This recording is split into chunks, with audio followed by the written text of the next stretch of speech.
সহিহ মুসলিমের বর্ণনা 1478 নম্বর হাদিস। এই হাদিসটি শুনেন, এটা শুনলো আপনাদের হাসি উঠবে। নবীজি রাগ করছে বিবিদের সাথে। কেন রাগ করছে? বিবিরা ইদানিং একটু ভরণ পোষণ চাইছে।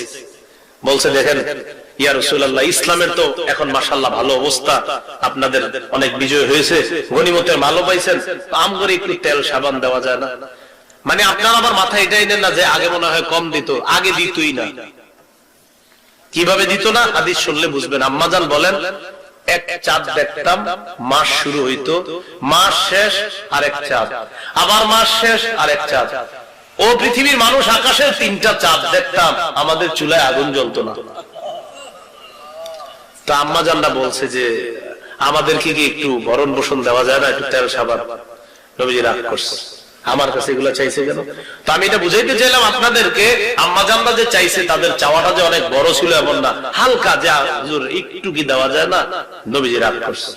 রাগ করছে এমন রাগ, চুপচাপ ঘরে বসে রয়েছে। সাহাবীদের সামনে যে সময় আয়েশা কথা বলে, নবীজি ওই সময় ঘর থেকে বের হচ্ছে না। আর আপনারা জেনে থাকবেন, সাহাবীদের জীবনের শ্রেষ্ঠ মুহূর্ত হলো আল্লাহ রাসূলকে দেখা।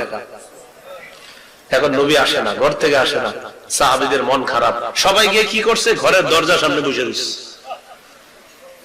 দরজা বন্ধ। নবীজি একজন পাহারাদার নিযুক্ত করে রাখছে দরজার সামনে, সাদ ইবনে আবি ওয়াক্কাস রাদিয়াল্লাহু তাআলা। সাদ, দরজা খুলবা না কিন্তু, তুমি চুপচাপ বসে পাহারাদারি করো। ভিতরে নবীজি, ভিতরে আম্মাজানরাও আছে, সবাই চুপচাপ, আম্মাজানরা আছে ওনারাও চুপচাপ, নবীজিও চুপচাপ, ঘরের দরজা বন্ধ, সাহাবীরা বাইরে অপেক্ষা আছে। আবু বকর সিদ্দিক রাদিয়াল্লাহু তাআলা আনহু আসার পর বললেন, কি ব্যাপার, তোমরা এই অবস্থা আছো কেন? কথা বললেন না। নবীজি চুপচাপ আছে, আমরাও চুপচাপ, কাউরে ঢুকতে দেয় না ভিতরে, এইজন্য আমরা এখানে বসে রয়েছি। দাখালা আবু বকর ইস্তাযিনু আলা রাসূলিল্লাহি সাল্লাল্লাহু আলাইহি ওয়াসাল্লাম। আবু বকর সিদ্দিক আল্লাহ নবীর কাছে ঘরে প্রবেশ করার অনুমতি চাইলেন। বলো, আমি আবু বকর আসছি, ঘরে প্রবেশ করতে চাই। বাহির থেকে বলা হলো, ইয়া রাসূলুল্লাহ, আবু বকর আসছে, আপনার কাছে দেখা করতে চায়, ভিতরে আসতে চায়। নবীজি বললেন, ইজান লাহু, আবু বকরকে ভিতরে আসতে দাও। সুবহানাল্লাহ। ফাউজিনা লি আবি বকর, আবু বকর সিদ্দিক রাদিয়াল্লাহু তাআলা আনহুকে ভিতরে যাওয়ার অনুমতি দেওয়া হলো। কয়জন সাহাবী আছে? সবাই বাহিরে। ওমর ফারুক রাদিয়াল্লাহু তাআলা আনহু একটু বড় আসছে, আসার পর দেখে সবাই বসা। দাখালা উমারু ইস্তাযিনু আলা রাসূলিল্লাহি সাল্লাল্লাহু আলাইহি ওয়াসাল্লাম। দরজার সামনে হযরত ওমর ফারুক আসছে, আসার পর ওমর ফারুক অনুমতি চাইতেছে, বলো, আমি ওমর আসছি, ঘরে আসতে চাই। নবীজি যখন শুনছে ওমর আসছে, উযিনা লি উমর ইবনুল খাত্তাব, ওমর ফারুক রাদিয়াল্লাহু তাআলা আনহুকে অনুমতি দিয়ে দিলেন, বলো ওমর যেন ঘরে আসে। আর কাউকে অনুমতি দেয় নাই। এইজন্য মনে রাখবেন, যারা ইতিহাসের কিতাব পড়েন, নবীর জীবনী পড়েন, দেখবেন প্রায় জীবনীর মধ্যে আছে, পাহাড়ের উপর উঠছে নবী আবু বকর, ওমর ঘরে ঢুকছে নবী আবু বকর, ওমর ঘর থেকে বের হয়েছে নবী আবু বকর, ওমর কোথাও হাঁটতেছে নবী আবু বকর, ওমর। ওমর ফারুক যখন মারা যায়, ইবনে মাজার বর্ণনা, সাহাবী তার লাশের সামনে দাঁড়ায় বলে, ওমর, আজকে আপনি ইন্তেকাল করলেন, আজকে আপনাকে আমরা দাফন করব। ওমর জানেননি, আমি দুনিয়াতে অসংখ্যবার দেখছি আল্লাহ নবী আবু বকর, ওমর কোথাও গেছে, আবার দেখছি আল্লাহ নবী আবু বকর, ওমর কোত্থেকে বের হয়েছে। লাশের সামনে দাঁড়ায় বলে, ওমর, আপনি মারা গিয়েছেন, এখন আপনাকে আমরা কবর দিব কোথায় জানেননি? নবী আবু বকর, ওমর, ওই নবী আবু বকরের পাশে ওমরকে আমরা কবর দিব। সাহাবী এবার বলতেছে, দুনিয়ার মধ্যে যেমন নবী আবু বকর, ওমর, তাদের এই তিনজনের এই দুনিয়ার মধ্যে তাদের সাথে একসাথে চলতে দেখেছিলাম, আমি সাহাবী আশা করতেছি পরের জগতেও নবী আবু বকর, ওমর তারা একসাথেই থাকবেন। লাশের সামনে দাঁড়ায় এটা বলছে। ঘরে কয়জন গেছে? 2 জন সাহাবী। নবী সহ কয়জন আছে? 3 জন। এবার আম্মা জানরা পর্দার উপাসে চলে গেছে। ওমর ফারুক রাদিয়াল্লাহু তাআলা বলতে বলতে ঢুকছে যে নবীজির কি করছে, কয় বিবিদের উপর রাগ কইরা চুপচাপ বসে আছে। ওমর ফারুক রাদিয়াল্লাহু তাআলা ভিতরে গিয়ে যখন দেখলেন নবী চুপচাপ, তিনি বললেন, লা আকুলান্না শাইআন উদহিকুন নবী সাল্লাল্লাহু আলাইহি ওয়াসাল্লাম। দাঁড়ান, গাড়িটা যায় লোক, পরে বলি, এটা মজার কথা আছে এখানে।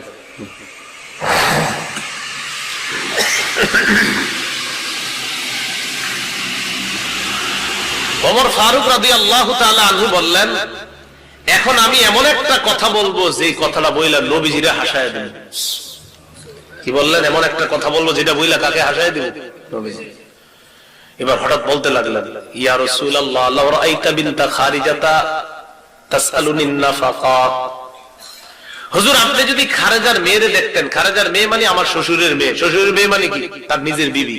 হুজুর, আমার শ্বশুরের মেয়েরে যদি দেখতেন, মানে আমার বিবিরে, তো এই নিজের বিবিরে বিবি না বলে কি বলছে? শ্বশুরের মেয়েরে যদি দেখতেন, খালি আমার কাছে ভরণ পোষণ চায়। নবীজি রাগ করে আছে কি নিয়ে? ওইটা নিয়ে তো বলতেছে আমার কাছে শুধু ভরণ পোষণ।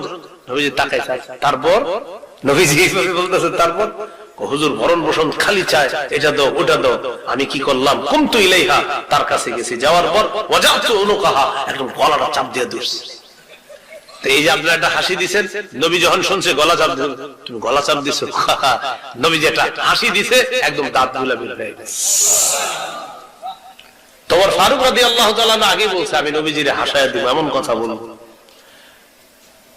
হাসি দেওয়ার পরে কি সহজ সরলের মতো বলতেছে নবীজি, ওমর এই যে ওই পাশে আমার বিবিরা, ও আমার কাছে এগুলা চায়, এই তোমার কাছে যা চায়।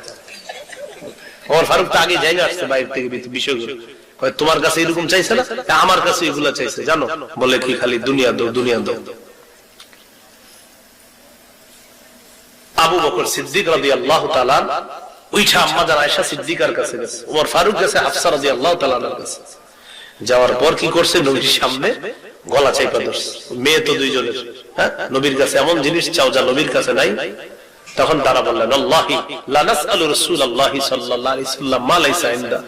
আল্লাহর কসম এমন জিনিস আর চাইবো না যা নবীর কাছে নাই। আল্লাহ তখন কোরআনের আয়াত নাযিল করলেন, ইয়া আইয়ুহান নাবিয়্যু কুল লিআজওয়াজিকা ইন কুনতুন্না তুরিদনাল হায়াতাদ দুনিয়া ওয়া যিনাতাহা ফাতাআলাইনা উমাত্তি'কুন্না ওয়া উসাররিহকুন্না সারাহান জামিলা। নবী আপনি আপনার বিবিদেরকে বলেন, যদি তোমরা দুনিয়া চাও আসো আমার কাছে, আমি তোমাদেরকে ভরপুর দুনিয়া দিয়ে দিব। সাথে সাথে মনে রাখবা, আমি তোমাদেরকে সুন্দরভাবে পৃথক করে দিব, আমার কাছে আর থাকতে পারবা না। দুনিয়া নিয়ে তোমরা সন্তুষ্ট থাকো, আর আমার কাছে বিবি হয়ে থাকতে পারবা না।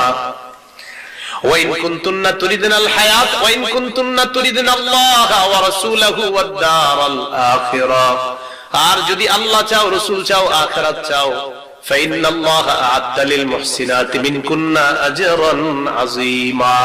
আল্লাহ তাআলা পুণ্যবতী নেককার নারীদের জন্য মহা পুরস্কারের ব্যবস্থা করে রাখছেন। আয়াত নাযিল হওয়ার পর আম্মা জান আয়েশা সিদ্দিকা রাদিয়াল্লাহু তাআলা আনহাকে সর্বপ্রথম আল্লাহর নবী বললেন, নবীজি বললেন, আয়েশা আল্লাহ কিন্তু এই আয়াত নাযিল করে দিয়েছেন, আমারে চাও নাকি আল্লাহ চাও? যদি তুমি আমাকে চাও, আল্লাহ চাও আর আখিরাত চাও, তাহলে এক বিষয়। আর যদি তুমি দুনিয়া চাও, দুনিয়া ভরপুর দেওয়া হবে, পাশাপাশি তুমি আমার বিবি হিসাবে আর থাকতে পারবা না। নবীজি বললেন, আয়েশা লা তাজালি হাত্তা তাশতাশিরি আবাওয়াইকা, তুমি তোমার পিতা মাতার সাথে পরামর্শ না করে দ্রুত সিদ্ধান্ত নিও না, তোমার আব্বা আম্মার সাথে পরামর্শ করে নাও, আমার সাথে কি থাকবা না থাকবা না। আম্মা জান যে জবাব দিলেন, আশ্চর্য জবাব দিলেন।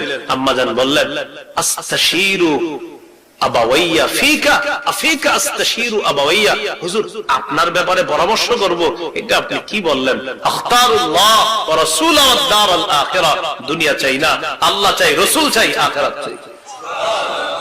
এটা বইলে আম্মাজান বলতেছে, হুজুর আমি যে আপনার এটা বলছি, আপনি আর কোন বিবিরে বললেন না, মানে আপনি আমারে বলছেন, বলার পরে আমি বলছি আল্লাহ চাই, আখিরাত চাই, রাসূল চাই। তো আপনার অন্যান্য বিবিরা জিজ্ঞাসা করতে পারে যে আয়েশার কাছে বলার পরে আয়েশা কি চাইছে, এটা আপনারা বলতে পারে, আমি যে আপনার এটা বলছি আপনি বললেন না। নবীজি বললেন, না আয়েশা আমারে জিজ্ঞাসা করলে আমি বলে দিব, আবার জিজ্ঞাসা করলে আমি বলে দিব, কারণ আমি কঠিনতা আরোপ করার জন্য দুনিয়াতে আসি না আয়েশা, আমি মানুষকে সব বিষয় সহজ করার জন্য আসছি। অন্যান্য বিবিরা যদি তোমার ব্যাপারে জিজ্ঞাসা করে, আমি কিন্তু বলে দিব তুমি কি কি বলছো। তো যাই হোক, এই হাদিসের মধ্যে যে বিষয়টা সেটা হলো ওই অংশটা, নবীজি হাসি দিয়েছেন। তো দেখেন এই হাসিটা দাঁত দেখা গেছে, কিন্তু সেটা অট্ট হাসি পর্যায়ে চলে যায় নাই। বুঝাইতে চাইলাম আমাদের হাসিগুলা তিন ধরনের হাসি মনে রাখবো। একটা হলো মুস্কি হাসি, আর একটা স্বাভাবিক হাসি, আর একটা অট্ট হাসি। মুস্কি হাসি সুন্নত, স্বাভাবিক হাসি জায়েজ, অট্ট হাসি ক্ষেত্র বিশেষ গুনাহ হয়ে যাবে, নাফরমানি হয়ে যাবে। আমরা আমাদের জীবনটা দুই হাসির মধ্যে রাখার চেষ্টা করব, একটা মুস্কি হাসি আর একটা স্বাভাবিক হাসি। আমাদের জীবনের গল্পগুলা যেন অনর্থক গল্প না হয়, হাসিগুলো যেন অনর্থক না হয়। আল্লাহ তাআলা সুন্নাহ মোতাবেক আমাদের জীবনটা যেন আমরা সাজাতে পারি। আল্লাহ তৌফিক দান করেন।